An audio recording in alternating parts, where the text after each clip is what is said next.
Hi friends, అందరూ బాగున్నారా? అమ్మ చేసిన వంటకాలతో మళ్ళీ మీ ముందుకు వచ్చేసాను. ఈరోజు రెసిపీ ఏంటో చూసేద్దామా మరి? మనందరికీ ఇష్టమైన మసాలా దోశ. ఈ దోశలోకి శనగపిండితో చేసిన కర్రీ చాలా బాగుంటుంది.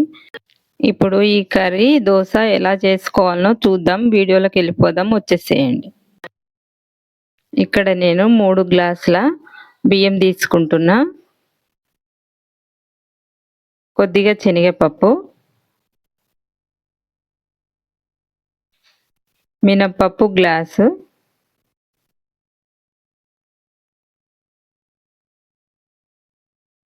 రుచికి తగ్గ కొద్దిగా మెంతులు వేసుకోవాలి. ఒక గిన్నె తీసుకొని గిన్నెలోకి మినప్పప్పు వేసుకుందాము. ఇదే గ్లాస్తోని 3 గ్లాసుల బియ్యం వేసుకోవాలి. దీంట్లో ఇట్లా నిండుగా తీసుకోవాలి బియ్యము. ఏ గ్లాస్తోనైతే బియ్యం తీసుకున్నామో అదే గ్లాస్తోని పావు కప్పు శనగపప్పు తీసుకోవాలి. శనగపప్పు ఇలా వేసుకున్న తర్వాత మనము నెక్స్ట్ కొద్దిగా మెంతులు వేసుకోవాలి. 1 స్పూన్ సరిపోతుంది. ఈ మెంతులు వేయడం వల్ల మంచి వాసన అనేది దోశకు వస్తుంది. ఈ రకంగా బియ్యం అన్ని కలిపేసుకొని కొద్దిగా వాటర్ వేసుకొని 2-3 సార్లు కడిగి పక్కన పెట్టుకుందాం బియ్యంని. ఇలా కడిగిన బియ్యాన్ని 5-6 గంటల సేపు నానబెట్టుకుందాము. ఇలా మొత్తం వాటర్ అన్ని కూడా తెల్లగా వచ్చేంత వరకు ఈ బియ్యాన్ని నానబెట్టుకోవాలి. ఈ బియ్యం అనేది మనకు ఇలా ఉండాలి. ఇక్కడ నేను 1 కప్పు అటుకులు తీసుకుంటున్నా. ఈ అటుకులోకి కొన్ని వాటర్ పోసి మంచిగా శుభ్రంగా కడిగి పెట్టుకుందాము. ఈ అటుకులు వేయడం వల్ల ఏంటంటే దోశ మంచి రంగు వస్తుంది. ఇలా కడిగి పెట్టుకున్న అటుకులని పక్కన పెట్టుకుందాం. ఇప్పుడు ఈ అటుకులని మిక్సీ జార్లోకి వేసేసుకుందాము. ఇలా వేసుకున్న తర్వాత కొద్దిగా మిక్సీ జార్లో మనకు ఎంత పిండి పడుతుందో అన్ని బియ్యం వేసుకోవాలి. ఇట్లా మిక్స్ చేసుకున్న బియ్యాన్ని మిక్సీ జార్లోకి వేసేసుకున్నాక కొద్దిగా వాటర్ వేసి మనం మిక్సీ పట్టుకోవాలి. పిండిని మెత్తగా రావాలి. పిండి అనేది మనకి ఎక్కడ కూడా బరకగా ఉండకూడదు. ఎంత స్మూత్గా వస్తే పిండి అంత స్మూత్గా వస్తాయి దోశలు. ఇలా మెత్తగా పట్టుకున్న పిండిని మనము ఇప్పుడు ఒక గిన్నె తీసుకొని గిన్నెలోకి ఈ పిండిని వేసేసుకుందాము. ఇలా మొత్తం పిండిని కూడా ఈ విధంగా మిక్సీ పట్టుకొని పక్కన పెట్టుకోవాలి. ఈ విధంగా మెత్తగా వచ్చిన పిండిని ఒకసారి బాగా కలుపుకోవాలి. ఇట్లా కలుపుకున్న పిండిని మూత పెట్టి ఓవర్ నైట్ అంతా కూడా దాన్ని పులవనివ్వాలి. ఇప్పుడు పిండిని చూద్దాము. పిండి చూడండి ఎంత చక్కగా పొంగిందో. మనకి ఈ రకంగా పిండి అనేది పొంగాలి. పొంగితే అప్పుడు అనేది మనకు దోశలు చాలా బాగా వస్తాయి అన్నమాట. ఈ రకంగా పులిసిన పిండిని గంటెతో ఈ రకంగా కలుపుకుంటే నురగలు ఉండాలి. దీంట్లోకి కొద్దిగా ఉప్పు వేసుకుందాం. ఇప్పుడు సరిపడా ఉప్పు. దీన్ని ఒకసారి ఉప్పు వేసుకున్న తర్వాత ఒకసారి మొత్తం కలుపుకోవాలి ఈ విధంగా. ఇప్పుడు మనము ఈ రకంగా కలుపుకున్న పిండిని దోశ వేసేసుకోవచ్చు. ఇక దోశ ఎలా వేసుకోవాలో చూద్దాం. ముందుగా కట్ చేసి పెట్టుకున్న ఉల్లిగడ్డలు ఈ రకంగా చిన్నగా కట్ చేసుకోవాలి. ఉల్లిగడ్డలు అనేది కొద్దిగా కొత్తిమీర తీసుకుంటున్నా. దీన్ని కూడా శుభ్రంగా కడుక్కొని సన్నగా తరిగి పెట్టుకోవాలి. ఇవన్నీ ఇప్పుడు ఒక దగ్గరికి కలుపుకొని దీంట్లోకి కొద్దిగా ఉప్పు, కొద్దిగా కారం, కొద్దిగా చికెన్ మసాలా ఈ విధంగా వేసుకొని ఒకసారి వీటిని బాగా మిక్స్ అయ్యేలాగా ఒకసారి ఈ విధంగా కలుపుకోవాలి. ఈ ఉల్లిగడ్డలకు అనేది ఉప్పు, కారం, గరం మసాలా కూడా బాగా మిక్స్ అయ్యేలాగా కలుపుకుందాం. ఇప్పుడు స్టవ్ వెలిగించుకొని పెంక పెట్టుకున్న తర్వాత పెంక బాగా వేడెక్కనివ్వాలి. వేడెక్కిన తర్వాత కొద్దిగా వాటర్ వేసుకోవాలి పెంక పైన. మనకు పెంక వేడెక్కిందనేది తెలుస్తుంది. ఈ రకంగా పెంక బాగా వేడెక్కిన తర్వాత ఉల్లిపాయతో నూనె తీసుకొని పెంక పైన ఈ రకంగా రుద్దాలి.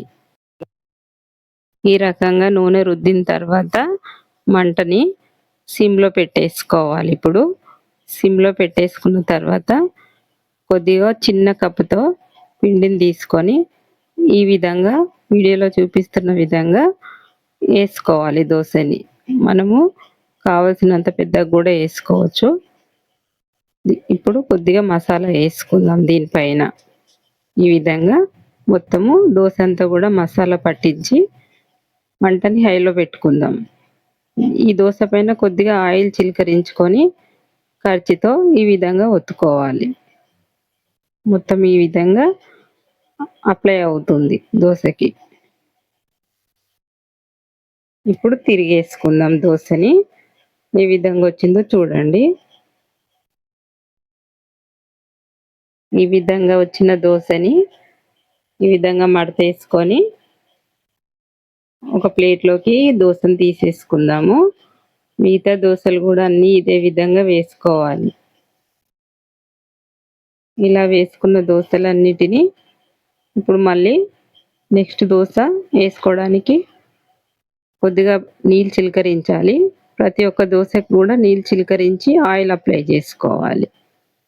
ఇలా ఆయిల్ అప్లై చేసుకున్న తర్వాత మనం పిండిని తీసుకోవాలి ఇప్పుడు. పిండిని తీసుకొని పెంక పైన వేసి ఇలా స్ప్రెడ్ చేయాలి దోస అంతా కూడా. మనం ఎంత పలచగా కావాలంటే అంత టైట్‌గా రుద్దుతూ అప్లై చేసుకోవాలి పిండి. ఇప్పుడు కొద్దిగా మసాలా వేస్తూ ఈ విధంగా ఆయిలు చిలకరించుకొని ఈ రకంగా ఆయిల్ చిలకరించుకొని మంటని హైలో పెట్టేసుకోవాలి. హైలో పెట్టేసుకున్న తర్వాత ఈ విధంగా మడతేసుకొని తీసేసుకోవడమే. మిగతా దోసలన్నీ కూడా ఈ విధంగా రెడీ చేసుకోవాలి. ఈ కర్రీకి కావాల్సినవి ముందుగా కొద్దిగా కట్ చేసి పెట్టుకున్న టమాటాలు, కొద్దిగా కరివేపాకు, చిన్న చిన్న ముక్కలు ఆలుగడ్డ, కొద్దిగా క్యారెట్, కొద్దిగా పచ్చిమిర్చి, కొద్దిగా కొత్తిమీర, కొన్ని ఉల్లిగడ్డలు, కొద్దిగా పుదీనా, కొద్దిగా కస్తూరి మెంతి తీసుకుందాం దీంట్లోకి. దీనివల్ల టేస్ట్ బాగుంటుంది కర్రీకి. కొద్దిగా శనగపిండి, ఇది 3 స్పూన్ల శనగపిండి తీసుకున్నా. ఇవి పచ్చి బఠానీలు. కొద్దిగా బఠానీలు తీసుకొని ఈ విధంగా కడుక్కొని కర్రీలో వేసుకోవాలి. స్టవ్ వెలిగించుకొని దీనిపైన ఒక ప్యాన్ పెట్టుకొని దీంట్లో కొద్దిగా ఆయిల్ వేసుకుందాము. ఆయిల్ వేసుకున్న తర్వాత నూనె కొద్దిగా వేడెక్కినాక పోపు దినుసులు వేసుకోవాలి దీంట్లో. కొద్దిగా జీలకర్ర, కొద్దిగా ఆవాలు. ఇవి వేగేలోపు శనగపిండి మనము తీసుకున్నాం కదా, అది తడిపి పెట్టుకోవాలి. దీంట్లోకి కొద్దిగా వాటర్ వేసుకొని ఈ విధంగా కలుపుకోవాలి ఉండలు లేకుండా. ఈ పిండిని ఈ విధంగా కొద్ది కొద్దిగా వాటర్ వేసుకుంటూ ఇక్కడ కూడా ఉండలు లేకుండా స్పూన్‌తో బాగా కలుపుకోవాలి. ఈ విధంగా కలిపి ఈ పిండిని పక్కన పెట్టుకోవాలి. ఈ పిండిని పక్కన పెట్టుకున్న తర్వాత మనము ముందుగా తరిగి పెట్టుకున్న పచ్చిమిర్చిని తాలింపులో వేసుకుందాము. తాలింపులో వేసుకున్న తర్వాత ఒక్కసారి కలుపుకోవాలి వీటిని. కలుపుకున్న తర్వాత దీంట్లోకి క్యారెట్ వేసుకుందాం. క్యారెట్ వేసుకున్నాక వీటిని ఒక్కసారి బాగా కలిపి ఇవి వేగేంత వరకు ఇలా కలుపుతూ ఉండాలి. ఇప్పుడు ఆలుగడ్డ ముక్కల్ని వేసుకుందాము. వీటిని కూడా ఒకసారి కలిపేసుకొని ఉల్లిపాయలు వేసేసుకోవాలి దీంట్లో. ఈ ఉల్లిపాయలు వేసిన వెంటనే కస్తూరి మెంతి కొద్దిగా తీసుకొని దాంట్లో వేసుకోవాలి. ఈ కస్తూరి మెంతి వేయడం వల్ల కర్రీ అనేది మంచి స్మెల్‌తో బాగా టేస్ట్ వస్తుందన్నమాట. ఈ విధంగా కలుపుకున్నాక ఉల్లిపాయలు కొద్దిగా వేగగానే కరివేపాకు వేసేసుకోవాలి దీంట్లో. కరివేపాకు వేసుకొని కలుపుకొని లాస్ట్‌లో బఠానీలు వేసుకోవాలి. ఇప్పుడు కొద్దిగా పసుపు, కొద్దిగా అల్లం ఎల్లిగడ్డ పేస్టు, వేసుకొని ఒకసారి కలుపుకుందాం. కొద్దిగా కారం,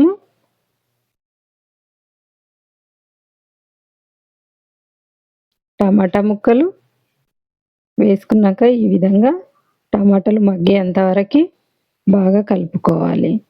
ఈ టమాటాలు మెత్తబడేంత వరకు ఈ రకంగా కలుపుకుంటూ ఉండాలి. లాస్ట్‌లో మనం కొద్దిగా కొత్తిమీర, పుదీనా కూడా వేసుకోవాలి. కొద్దిగా చికెన్ మసాలా వేసుకొని కలిపేసుకొని దీంట్లో వాటర్ వేసుకోవాలి. ఒక స్పూన్ పిండికి ఒక గ్లాస్ వాటర్ వేసుకోవాలి. మనం 3 గ్లాసులు వాటర్ వేసుకుంటే 3 స్పూన్ల పిండి వేసుకోవాలి. ఇట్లా మనకు ఎంత అంటే మనకు కావాల్సినంత పిండి వేసుకోవాలి, కావాల్సినంత వాటర్ వేసుకోవాలి. లాస్ట్‌లో మనము ఈ వాటర్‌కి తగ్గ ఉప్పునేసుకోవాలి. ఉప్పునేసుకొని ఒకసారి ఇట్లా కలిపేసుకొని మూత పెట్టేసుకోవాలి. ఇలా నీళ్ళు మసిలేటప్పుడు ఒకసారి చెక్ చేసుకోవాలి. బఠానీలు గానీ, క్యారెట్ గానీ ఉడికిందో లేదో అని. ఉడికితే ఇప్పుడు మనము ముందుగా కలిపి పెట్టుకున్న పిండిని దీంట్లోకి వేసేసుకొని ఒకసారి బాగా కలుపుకోవాలి. ఈ విధంగా ఉండలు లేకుండా ఈ విధంగా కలుపుకోవాలి. ఈ విధంగా కలుపుకొని ఒక 10 నిమిషాల పాటు మూత పెట్టి ఉడకనిద్దాం. ఉడికిన తర్వాత 10 నిమిషాల తర్వాత ఈ విధంగా నురగలాగా వస్తుంది పైనంతా కూడా. ఈ నురగలాగా వచ్చిందంటే సగం ఉడికినట్టు పిండి.